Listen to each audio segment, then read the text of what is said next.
উনিশশো সালের একটি বিষণ্ণ সন্ধ্যা। আটলান্টিক মহাসাগরের বিস্তীর্ণ জলরাশি চিরে এগিয়ে চলেছে একটি জাহাজ। সেই জাহাজে কর্মরত ছিলেন 20 বছর বয়সী এক তরুণ সুইডিশ নাগরিক আকে ভাইকিং। দিনের পর দিন সমুদ্রের অন্তহীন জলরাশি দেখতে দেখতে আকে এক চরম একাকিত্ব ও একঘেয়েমিতে ভুগছিলেন। ঠিক তখনই নিজের মনকে একটু আনন্দ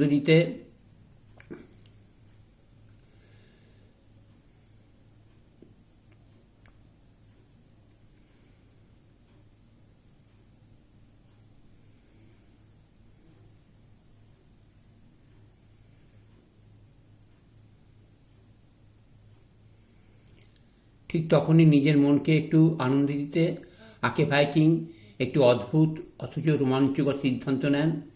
এক টুকরো কাগজে তিনি পেন্সিল দিয়ে লিখলেন, to someone beautiful and far away, কোনো সুন্দরী ও দূরের মানুষের উদ্দেশ্যে। তুমি যদি এই চিঠি পাও তবে দয়া করে আমাকে একটি চিঠি লিখো, এখানে আমার ঠিকানা দেওয়া রইল। চিঠির নিচে নিজের নাম ও সুইডেনের ঠিকানা লিখে সে একটি খালি কাঁচের বোতলে ভরে দিলেন। কর্ক দিয়ে বোতলের মুখটা শক্ত করে বন্ধ করে তিনি সেটা ছুঁড়ে দিলেন আটলান্টিকের উত্তাল বুকে। আকে ভাইকিং ভেবেছিলেন এটি হয়তো একটি সাধারণ মজা, কয়েকদিন পর বোতলে জল ঢুকে কাগজটি নষ্ট হয়ে যাবে। কিন্তু ভাগ্য তখন আড়ালে হেসে অন্য এক মহাকাব্য লিখছিল। বোতলটি কোনো সাধারণ পথ পাড়ি দেয়নি। আটলান্টিক মহাসাগরের ঝড় ঝাপটা, তীব্র রোদ, নোনা জল আর কোটি কোটি ঢেউয়ের সাথে লড়াই করে সেটি এগিয়ে চলল। প্রায় 2 বছর ধরে হাজার হাজার কিলোমিটার পথ ভেসে ভেসে বোতলটি এসে পৌঁছায় ইতালির বিখ্যাত সিসিলি দ্বীপের উপকূলে। 1957 সালের মে মাস, সিসিলির এক মৎস্যজীবী সমুদ্রের তীরে হেঁটে বেড়ানোর সময় জলপাই রঙের সেই অদ্ভুত বোতলটি দেখতে পান। কৌতূহলবশত তিনি সেটি বাড়ি নিয়ে যান এবং তার 17 বছর বয়সী মেয়ে পাওলিনা পূজ্যর হাতে তুলে দেন। পাওলিনা বোতলটি খুলে চিঠিটি বের করলেন, কিন্তু ভাষাটি ছিল সম্পূর্ণ অচেনা, অর্থাৎ সুইডিশ। কৌতূহল দমাতে না পেরে পাওলিনা স্থানীয় গির্জার এক যাজকের শরণাপন্ন হন। যাজক মহোদয় চিঠিটি ইতালীয় ভাষায় অনুবাদ করে শোনানোর পর পাওলিনার চোখ কপালে উঠল। 1000 মাইল দূর থেকে এক অচেনা নাবিক তার উদ্দেশ্যে এই বার্তা পাঠিয়েছেন। পাওলিনা কিছুটা ভাবলেন, তারপর মুচকি হেসে একটি কাগজের টুকরোয় উত্তর লিখলেন, আমি সুন্দরী কিনা জানি না, তবে এটাই সত্যি একটি অলৌকিক ঘটনা যে এত দূর থেকে ভেসে আসা এই ছোট্ট বোতলটি ঠিক আমার হাতেই এসে পৌঁছেছে, তাই আমি অবশ্যই তোমাকে উত্তর দিব। পাওলিনা সেই চিঠিতে নিজের একটি ছবি জুড়ে দিয়ে সেটা ডাকযোগে পাঠিয়ে দিলেন সুইডেনের ঠিকানায়। পাওলিনার পরিবার ছিল খুব দরিদ্র। তিনি সিসিলির সিরাকুলা অঞ্চলে 11 ভাই বোনের বড় পরিবারে বেড়ে ওঠেন।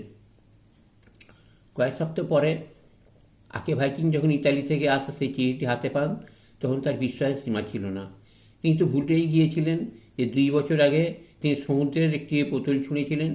পাওলিনার ছবি আকে ভাইকিংয়ের হৃদয় ছুঁয়ে গেল।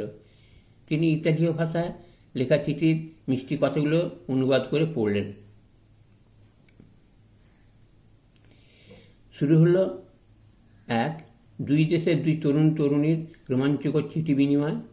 ইতালীয় এবং সুইডিশ ভাষার প্রাচীর ভেঙে তারা একে অপরকে বুঝতে শুরু করলেন।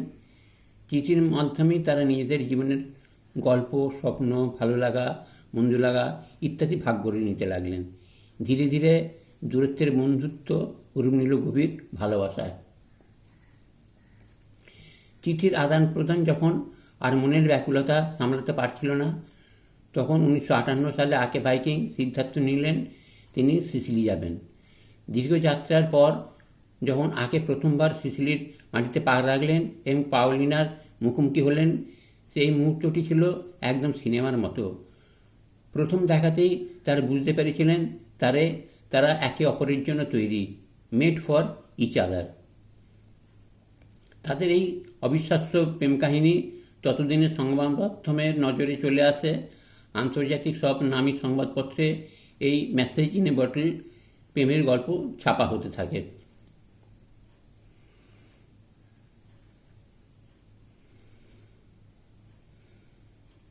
উনিশশো 1958 সালে শরৎকালে সিসিলিতে অত্যন্ত ধুমধাম করে আকে ভাইকিং এবং পাওলিনা পুজ্জের বিয়ে সম্পন্ন হয়। বিয়েটি দেখার জন্য সিসিলির রাস্তায় হাজার হাজার মানুষের ঢল নেমেছিল।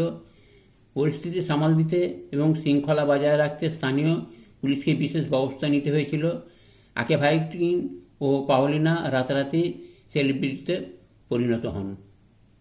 বিয়ের পর পাওলিনা তার চিরচেনা উষ্ণ সিসিলি ছেড়ে স্বামীর সাথে চলে যান উত্তর ইউরোপের শীতপ্রধান দেশ সুইডেনে। শুরুর দিনগুলোতে পাওলিনার জন্য মোটেও সহজ ছিল না। ইতালীয় ভাষা থেকে সম্পূর্ণ ভিন্ন সুইডিশ ভাষা শেখা ছিল কঠিন চ্যালেঞ্জ। সমুদ্র সাগরের মিষ্টি রোদ ছেড়ে সুইডেনের হাড় কাঁপানো শীত ও বরফের সাথে মানিয়ে নেওয়া ছিল কষ্টকর। আকে ভাইকিংয়ের যত্ন আর ভালোবাসায় পাওলিনা ধীরে ধীরে নতুন পরিবেশকে আপন করে নেন। পরবর্তীতে এই দম্পতির ঘরে দুটি কন্যা সন্তান জন্ম নেয়। তাদের বাকি জীবনটা কেটেছে 8-10টা সাধারণ পরিবারের মতোই, সুখ, দুঃখ, সংগ্রাম আর মায়ায় জড়ানো। বছরের পর বছর কেটে গেলেও এই দম্পতি কোনোদিন সেই কাঁচের বোতলের কথা ভোলেননি। তাদের ড্রয়িং রুমের সবচেয়ে সুরক্ষিত জায়গায় শোভা পেত সেই বোতল আর ঐতিহাসিক চিঠি দুটি। দীর্ঘ 43 বছরের সুখী দাম্পত্য জীবন কাটানোর পর 2001 সালে আকে ভাইকিং স্ট্রোকে আক্রান্ত হয়ে মারা যান। আকে ভাইকিংয়ের মৃত্যুর পর পাওলিনা এক আবেগঘন সাক্ষাৎকারে বলেছিলেন, আকে শুধু আমার স্বামীই ছিল না, সে ছিল আমার জীবনের একমাত্র এবং শেষ ভালোবাসা। সমুদ্র তাকে আমার কাছে এনে দিয়েছিল। আকে ভাইকিং মৃত্যুর আগে একটি সাক্ষাৎকারে বলেছিলেন, 1955 সালে সেই বিষণ্ণ সন্ধ্যায় নেওয়া তার ছোট্ট দুষ্টুমি ভরা সিদ্ধান্তটি ভুল ছিল না, কারণ সেটি ছিল প্রকৃতির নিখুঁত পরিকল্পনার অংশ, যা তাকে জীবনের সবচেয়ে সুন্দর উপহার পাওলিনা এনে দিয়েছিল। বন্ধুরা, এই গল্পটি সমাজ মাধ্যমে পাওয়া। যিনি এই লেখাটি সমাজ মাধ্যমে পোস্ট করেছেন তাকে আমার তরফ থেকে এবং আমার চ্যানেলের তরফ থেকে অনেক অনেক ধন্যবাদ। আপনাদের যদি গল্পটি ভালো লাগে একটা লাইক দেবেন এবং চ্যানেলটা সাবস্ক্রাইব করে পাশে থাকবেন। নমস্কার।